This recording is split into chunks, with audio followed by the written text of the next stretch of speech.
மலையின் நாயகனுக்கு ஒரு குட்டி கவிதை. முன்னுரை. நம்ம வாழ்வின் தடைகளை நீக்கி நல்வழி காட்டும்படி இந்திர தேவனை நோக்கி எழுதப்பட்ட எளிய பக்தி வரிகள் இதோ.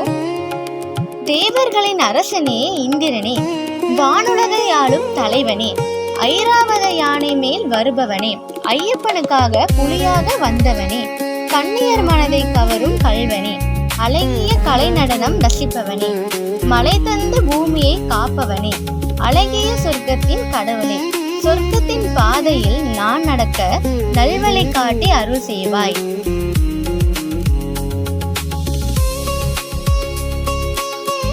விளக்கம். யானை மீது ஏறி வரும் சொர்க்கத்தின் அரசன் ஐயப்பனுக்காக புலியாய் மாறி வந்த கதையையும் வான்மலையின் சிறப்பையும் இந்த வரிகள் பேசுகின்றன. இயற்கையையும் இறைவனையும் போற்றும் இந்த எளிய வரிகள் நம் பயணத்தை என்றும் வெற்றிகரமாக்கும்.